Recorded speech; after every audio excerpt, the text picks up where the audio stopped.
and welcome once again to another episode of the Top Notch Coaching Network. My name is still Confidence with me, and I am your host as usual. Today we're going to continue on our personal finance risk series. This is the third of the series. We've looked at the income risk, and last week we looked at the expense risk. Today we're going to be looking at the third type of personal finance risk, and today we are going to be looking at the investment risk.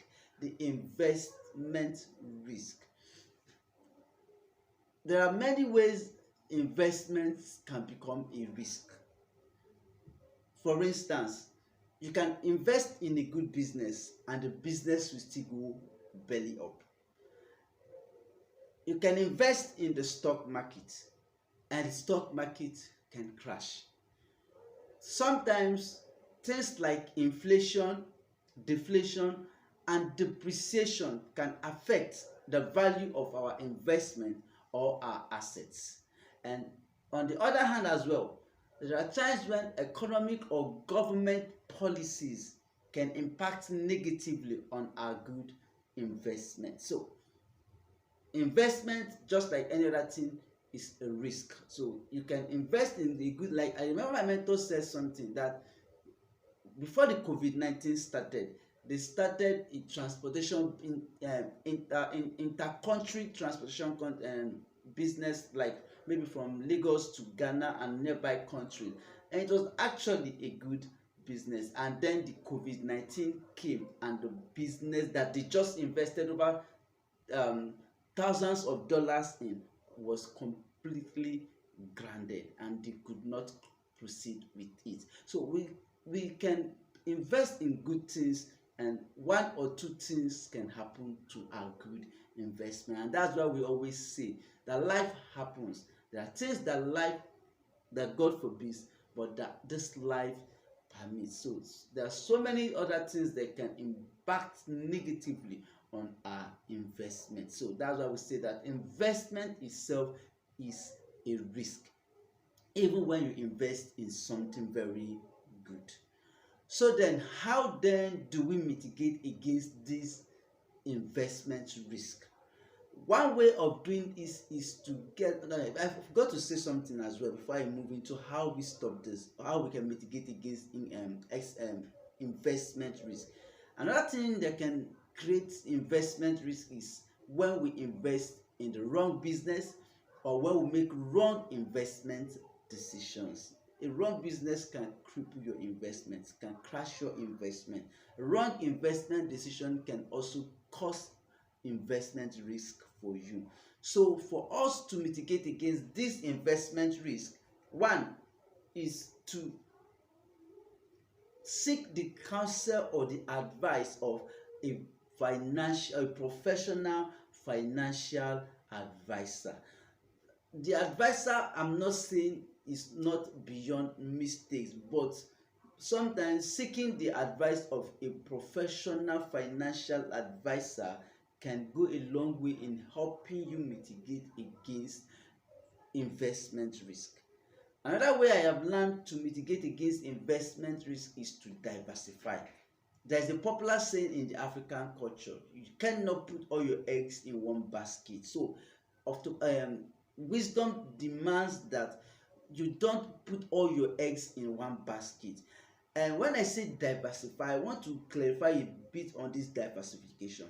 If, for instance, I am an educationist, for instance, and I run a private school, if I have 10 private schools scattered across the nation, or probably scattered across different countries, and they are all in the same probably educational sector, I am still not diversified, because one government policy can close down all my schools in the same country. For instance, when the COVID-19 started, everybody that was running one source of one business but has different branches was still affected. Because why? It was still the same kind of business. So when we say diversify your investment, we're talking about diversifying into different sectors. So while I am in the educational sector, I can also invest in the oil and gas sector. I can also invest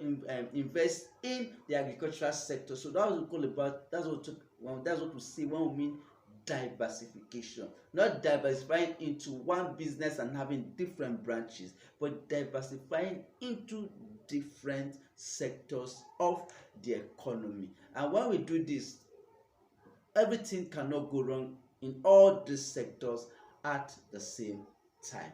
Then another way to mitigate against investment risk is to actually understand the area where you are investing.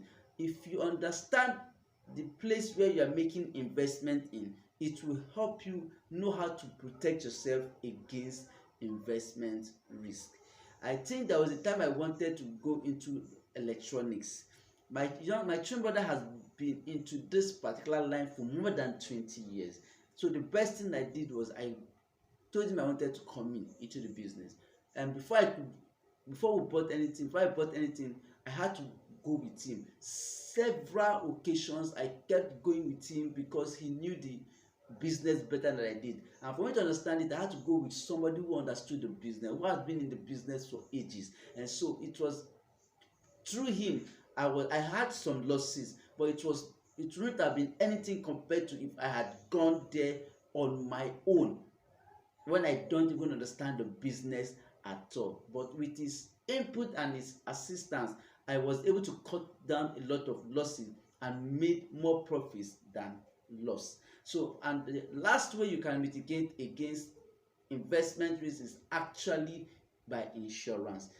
In stock market, you can hedge against your stock crashing.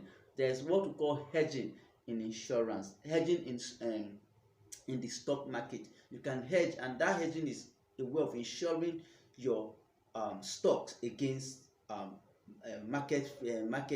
bear market or stuff like that. And then you can also insure your investments, your various investments. You can insure them against one, like fire accidents, like theft. Yes, your investments can be stolen, and so you can make sure that you insure these things to mitigate against things that can affect your investments. So till I come again come your way again next time. Thank you for listening and continue subscribing. And God bless you.